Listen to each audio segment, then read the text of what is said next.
Сәлеметсіздер ме, менің құрметті оқырмандарым? Барша мұсылман қауымы асыға күтетін 12 айдың сұлтаны қасиетті Рамазан айы мүбәрак болсын. Адам баласының жаны мен тәнін тазартатын ораза құлшылығы осы айда әр мұсылманға парыз етілген.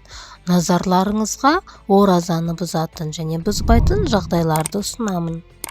Оразаны не бұзбайды? Ұмытып ішіп жеу оразаны бұзбайды. Бірақ ұмытқан адам есіне түскен кезде жеуді дереу тоқтату керек. Ұйқыдан жүніп болып ояну, әйелін сүю немесе денесіне қолын тигізуі.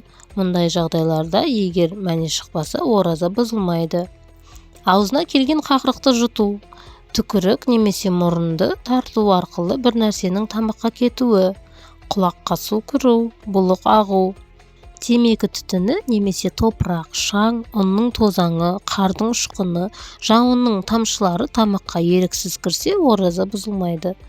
Тістердің арасында қалған тамақ қалдықтары ноқаттан кішкене болса, оны жұту оразаны бұзбайды. Еріксіз ауыз толы құсу немесе оның ішке қайта кетуі оразаны бұзбайды.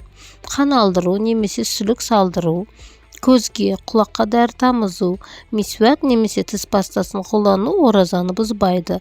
Бірақ пастасы ішке кетіп қалса бұзылады. Ең абзалы таң намазы кірмей тұрып тістерді жуу. Тіс жұлдыру оразаға кедергі жасамайды.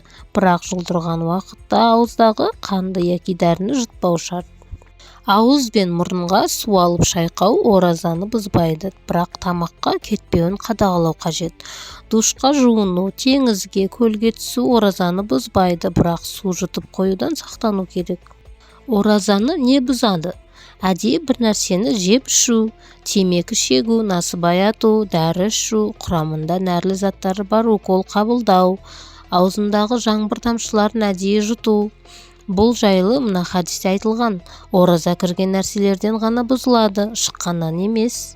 Әйелмен жақындасу, яғни таң намазынан ақшам намазына дейін жақындасу оразаны бұзады.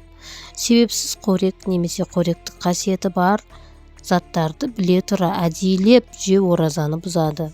Мұндай жағдайларда кафарат оразасын ұстау қажет.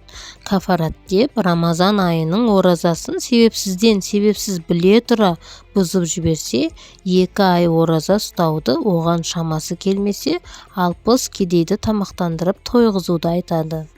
Құрметті менің оқырмандарым, шын ниетпен ұстаған оразаларыңыз қабыл болсын.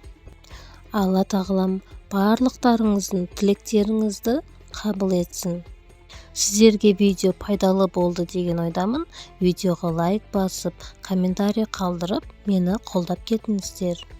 Және де менің каналыма тіркелуді ұмытпаңыз.